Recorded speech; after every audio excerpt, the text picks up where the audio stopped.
So now that we learned about the mathematical structure of the Hopfield network in part 2, let us move on to the part 3 of this series.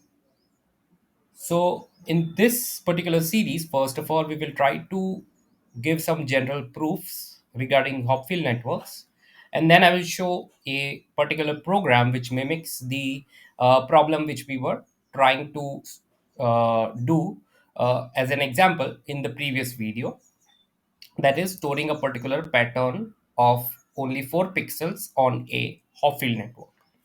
Okay, so let's start with the first part. So I intend to prove a few things here. The first thing is I intend to show that if my weight matrix is equal to yi, yj for all I not equal to j, and wij is equal to 0 for all I equal to j, then I want to show that uh, show if w follows this, then the uh, Hopfield network will reach a steady state. Then the Hopfield network reaches a steady state. That is, what will happen is that after some time t, or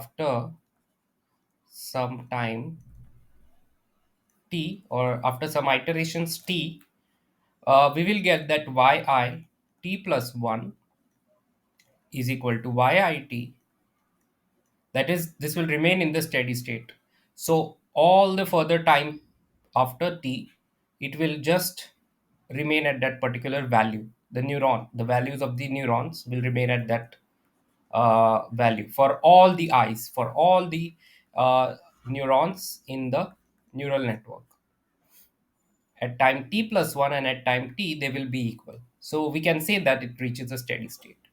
So let's see if we can prove this. So let's prove.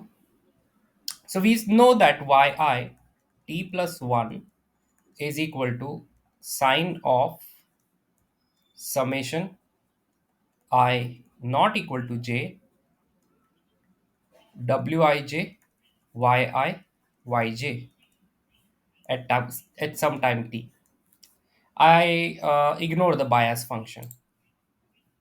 Then uh, I can write this as, by the consideration taken earlier, that wij is equal to yij for I not equal to j.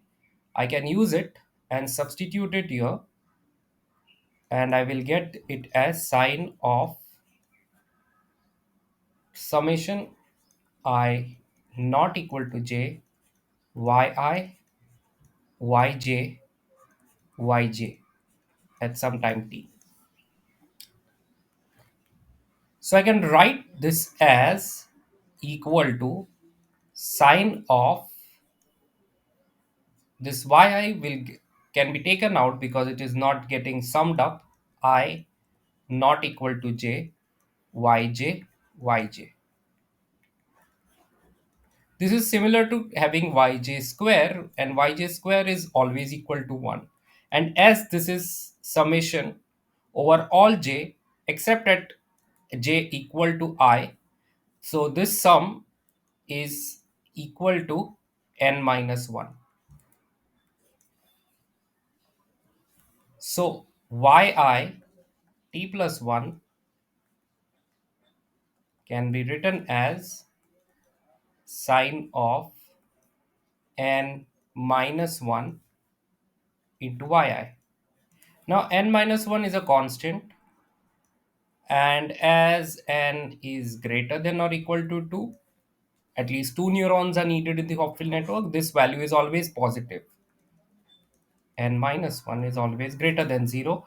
So we can ignore the sign of this. So So this becomes equal to just the sign of yi at time t, yi at time t plus 1. So we see that if we use the weight matrix something like this, weight matrix something like this, then uh, the state, the Hopfield network state goes into a steady state scenario. This is what we get. Now this was for wi not equal wij, where j is I is not equal to j, but as wij is equal to 0 for all I equal to j, this will turn out to be in general. So we say that when wij is equal to yij for all I not equal to j, and it is equal to 0 for all I equal to j, if I use this kind of a weight matrix to store a pattern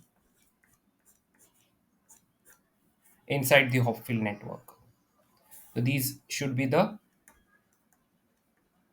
weight elements of this Hopfield network given by this particular structure.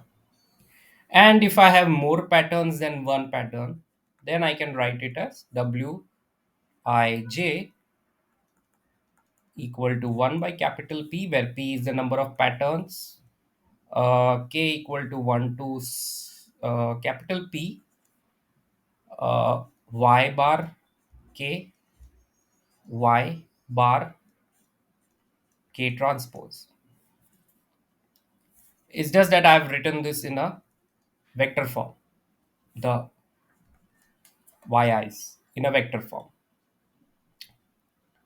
So this is what will happen if I have more than one pattern to be stored.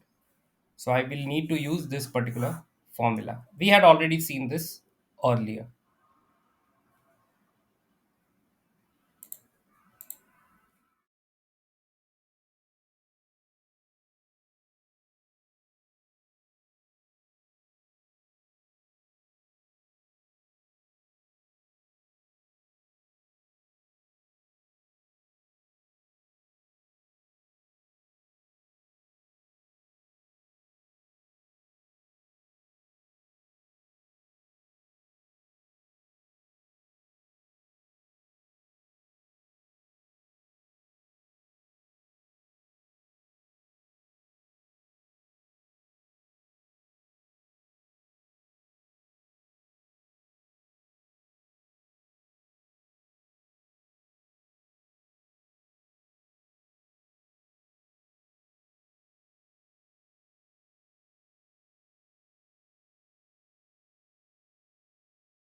Now you see that uh, whenever we perform iterations, we always do uh, asynchronous updates.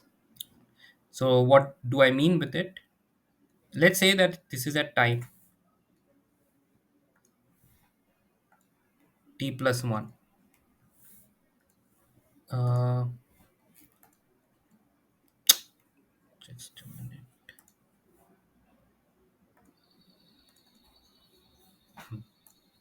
So we are at time t, and these are all the neurons of the Hopfield network. And I want to update the kth neuron in this Hopfield network. Then at time t plus 1, this is the kth neuron. I will use the values of all the neurons at time t except the kth neuron to update the kth neuron. This is also evident from this formula, sine of summation wij, or here it is wkj yj plus bk. So we see that k not equal to j. So we see that we update to update the kth neuron, we need the values of all the neurons except the kth neuron to update it at time t equal to 1, at time t plus 1. So we see that at time t plus 1, all the neurons values remain the same. So yi at t plus 1 is equal to yi at t for all I not equal to this kth neuron. And if we consider I equal to k, we have two cases. So let's say this is case 1. We have yit plus 1 is equal to yit. That is, there is no sign flip for the ith, for the kth neuron, which is updated at time t plus 1. And there can be another uh, case where there is a sign flip. But what I mean by sign flip is that, let's say at time t equal to, at time t, if yi or yk was equal to 1, yk was equal to 1, then this is also 1. If this was minus 1, this is also minus 1. There is no sign flip. In this case, here if this was plus 1, this is minus 1, and if this was minus 1, this is plus 1. So we will have these two cases when I is equal to k, and for all I not equal to k, they will remain the same upon the update or one iteration. So let's combine these two. So let's combine and write the case 1 as yi t plus 1 equal to yi at t for all I not equal to k, and yi t plus 1 is equal to yi t for all for I equal to k. We combine those two cases. We combine this and this. So in that case, my I can combine this whole thing and write it as yi t plus 1 is equal to yit for all I. In that case, my energy, the change in the energy, this was the change in the energy. Let's just copy paste it here upon one iteration. This was the change in energy upon one iteration. It becomes, as this becomes y jt because of this rule for all i's or for all j's, and this also becomes equal to yit. This entire thing, this cancels with this, and this also cancels with this. So delta e becomes equal to 0 for this case 1. when there is no sign flip of the kth neuron which is being updated. Let us consider the case 2, which is a bit more complicated. So the case 2 will be a combination of this yi t for all I not equal to k and yi t plus 1 is equal to yi negative of yi t for I equal to k. We combined this and this. So now in this case, my energy, the energy of the system, let's rewrite it. This was the energy of the system.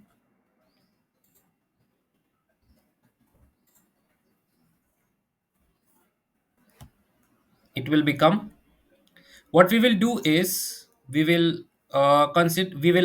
open up this particular equation on the right hand side, the terms on the right hand side, in this manner. There will be one summation where I is not equal to k, is not equal to k. The other summation when I is equal to k and j not equal to k. One more term when I is equal to k and j is equal, I is not equal to k and j is equal to k, and I equal to k, j equal to k terms for these. And these also we can open up as summation I equal to k plus summation I not equal to k. So we can open this whole entire thing in these different terms. In 1, 2, 3, 4, 5, 6 terms, delta E can be opened up in such a manner. So let's write this delta E one by one. So this the first term, when I and j, let's consider this first kind of a summation. I and j are both not equal to k. Yi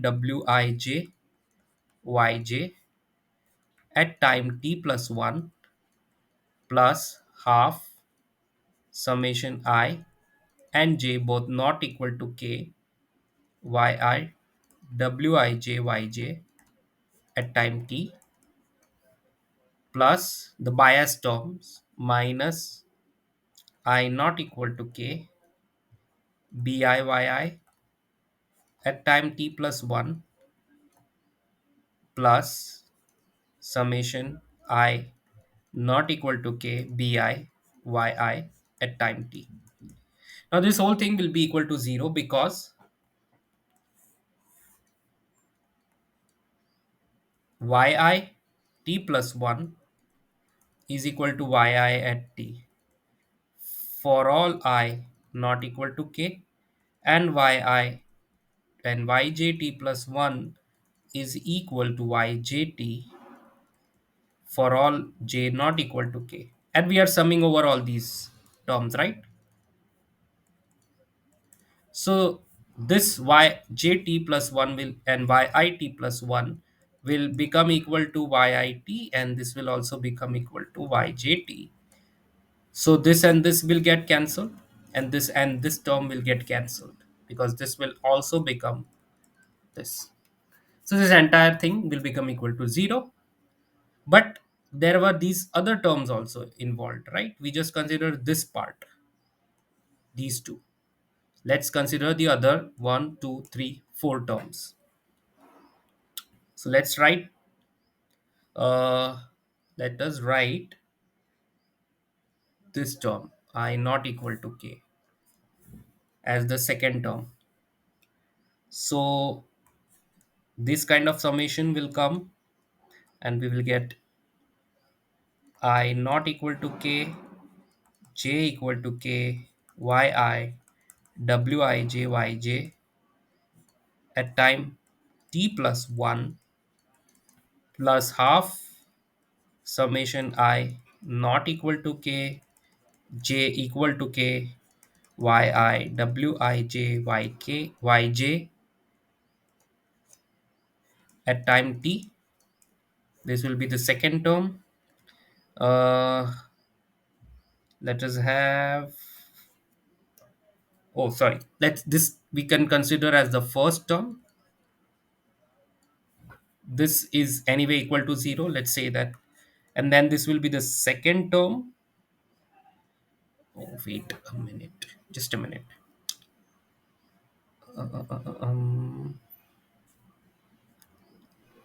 Let me rewrite this whole thing again. I will consider this summation and call it as the first term. So in that case, I will have minus half summation I equal to k j not equal to k yi wij yj at time t plus 1 plus some half summation I equal to k j not equal to k yi wij at time t. Let's call this as the first term. Then we will consider this second summation and call it as the second term. So this will be minus half summation I not equal to k j equal to k yi yj at time t plus 1 plus half summation I not equal to k j equal to k yij at t. Let's call this as the second term. And there will be third and fourth term. So let's say that we take this as the third term, or let's say that we take this as the third term and this as the fourth term. So the third term will be when I is equal to k and j is equal to k. Summation I equal to k j equal to k yi yj at t plus 1 plus half summation I equal to k j equal to k yi yj at t. This will be third term, and there will be one more term, the last term finally, minus summation I equal to k biyi at time t plus 1 plus summation I equal to k biyi at time t. This will be the fourth term. So we wrote all of them down. Let's start with the third term. Okay. So the third term is equal to 0 as I equal to k and j equal to k and wkk equal to 0. So we will have this to be always equal to wkk because of this constraint. So as this is equal to 0, that is the property of the weight matrix. So the third term will always be equal to 0. Now let us move to the first term. So the first term was this, right? This was our first term. Let us simplify this further.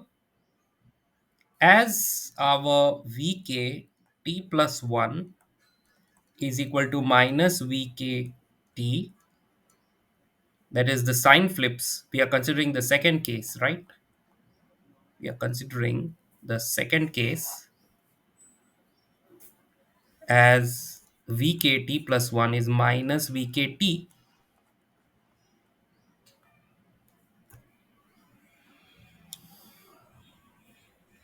and yj t plus 1 is equal to yj t for all j not equal to k.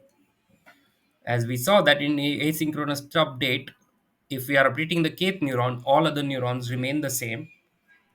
I can reduce this term as equal to this particular whole term as equal to, I can take out, because this I is equal to k, I can take out this particular term and write it as minus yk by 2 summation j not equal to k w kj yj at time t plus 1 plus minus yk uh, yk by 2, this is at time t summation j not equal to k wkj, or let's write it as it is yj at time t.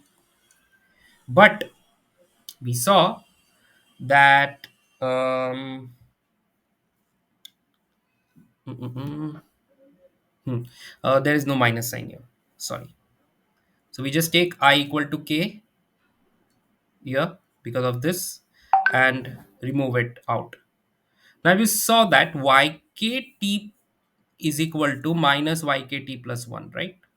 I can take this minus sign here, and also yjt plus 1 is equal to yjt. So I can write this entire thing as minus yk by 2 summation j not equal to k wkj yj at t plus 1 plus minus yk by 2 t plus 1 summation j not equal to k wkj yj t plus 1 from these criteria. So this entire thing, the first term becomes equal to minus yk summation over j wkj yj at t plus 1.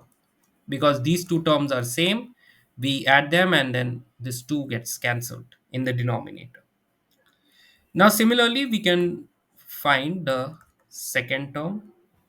So this was the second term of our problem. We can take the second term and do a similar thing, just that uh, now the k and the here j is equal to k and I is not equal to k, so the thing has been flipped. But I can use this idea that wij is equal to wji, the symmetry property, and I can show that the second term is equal to minus yk summation over j, or summation over I w k I yi at t plus 1. Now this I is just a dummy variable, so I can replace this I as j. It won't matter. It's just there for summation purposes. So if I combine all this, the first, second, and fourth, and we already showed the third term equal to 0, first, second, and the fourth term. Yeah, I need to show what happens to the fourth term. Yeah. So the fourth term was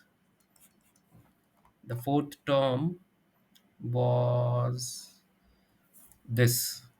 This was the fourth term. So let's take this fourth term and paste it here. So this fourth term I can write as minus summation I equal to k bi yi t plus 1 plus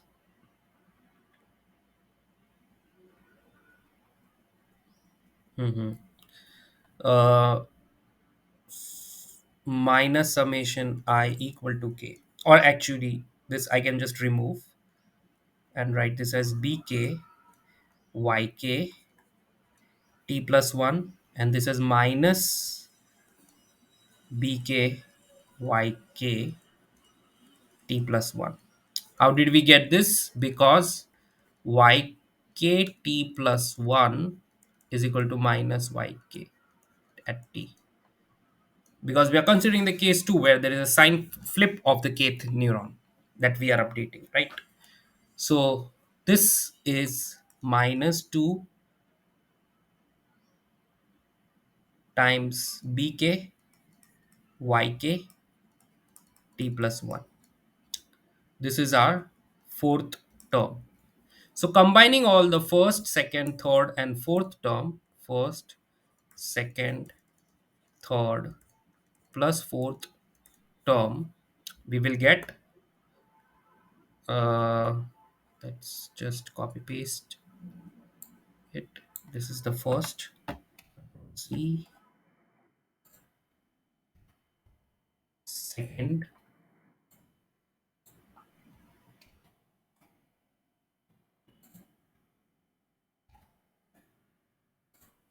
third was 0,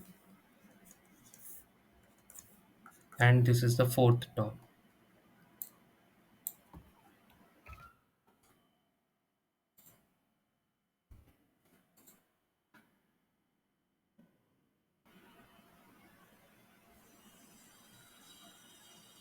So I can combine all these things and write them as, and then also write this as delta E is equal to this.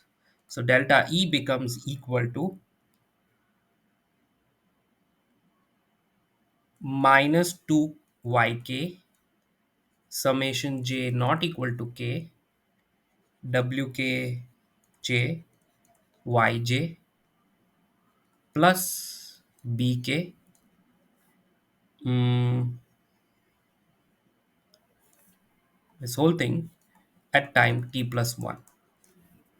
I can write this completely in this form. But then this is equal to minus 2 yk into summation j not equal to k wk jyj plus bk at time t plus 1. This is also at time t plus 1 delta E. This is like writing 2 times minus 2 times yk times ak. Remember, this was just the value of the neuron k at time t. Remember that yk is equal to sine of ak, right? So if this is ak and this is sine of ak, then this particular quantity is always positive. This product is always positive. That shows that delta E is equal to minus some C, where C is always positive. So that shows that delta E is always, because of this minus sign, is always less than or equal to 0. So that shows that uh, for the second case, delta E is always less than or equal to 0. And in the first case, when there is no sign flip, we already saw that delta E is equal to 0. So we combine these two cases. This is for case 2, and this is for case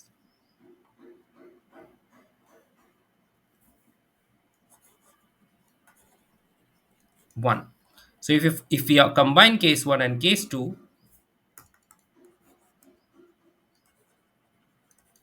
and these are the only two cases which we can have, we see that delta E is always less than or equal to 0.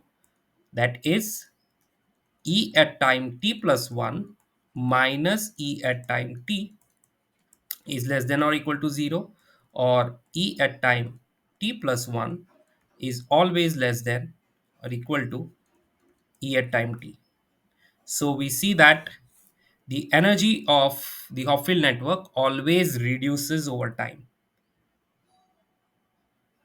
And if we plot the energy versus time of the Hopfield network, we will see that it converges to some particular value over time. And we can call this value as the stable equilibrium point of the system. If I draw a potential surface or the energy surface, and let's say these are some sinks on the surface, and if I start at some initial value, at some initial state, which has some energy like this at this point, then we will see that it will try to go to the nearest energy sink, or you can say that it tries to go to the state which is the local minima of that particular initial uh, state of the system that you start on the Hopfield network given the particular weights.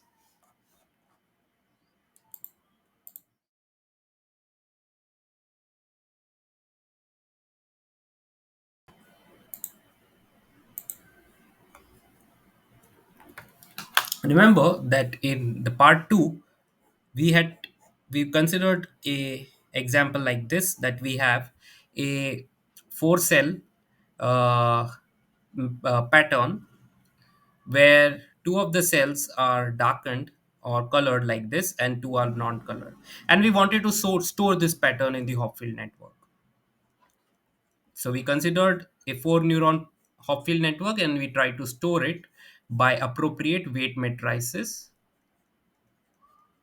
which represented this particular pattern.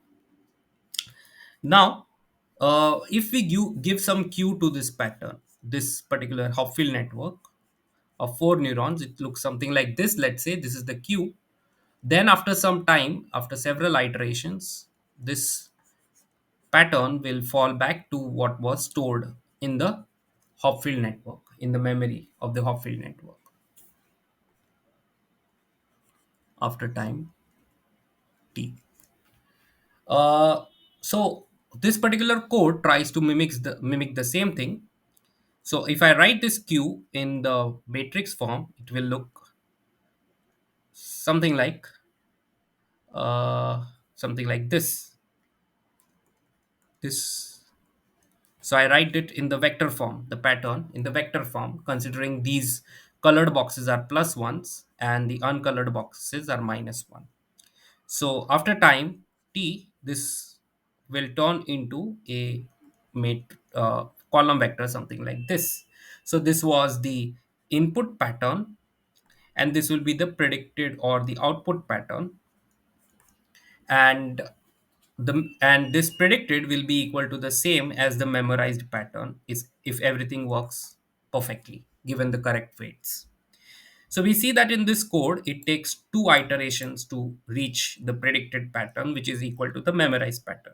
And if we plot the energy with respect to time or the iterations, we see that at 0th iteration, that is when we just input the Q, the energy is 0 and it reaches -6 at the first iteration. And at the first iteration itself, we fall back to the predicted pattern.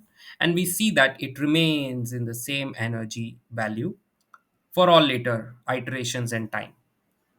So this is equivalent to saying what I was saying about the stable equilibrium point of the Hopfield network. If I just plot it graphically, then we can see it here that this was the input pattern, this is the input pattern, and this is the predicted pattern or the output pattern. And we see that it is the same as the memorized pattern of the Hopfield network. Now let's play a bit with this code and change the input pattern a bit. So if I make this as minus of 1 and I run all the cells again, I see that my output pattern is something like this. It remains as it is. So you see that this Hopfield network doesn't work all the time. And that is exactly what I was trying to say, that just like human memory, there can be errors, and our system can not all the time fall back to the stable point, and there it will keep on iterating something like this. And we can see here that it takes a lot of iterations and remains in the same energy state. So these are some issues with the Hopfield networks. Moreover, as I said, there are storage limitation storage capacity limitations. Something like this: C is equal to 0.14 neuron number of neurons. This much patterns can be stored inside a Hopfield network. So we see that there are a lot of issues related to the classical Hopfield networks. Let's see in future if the quantum Hopfield networks can resolve these issues.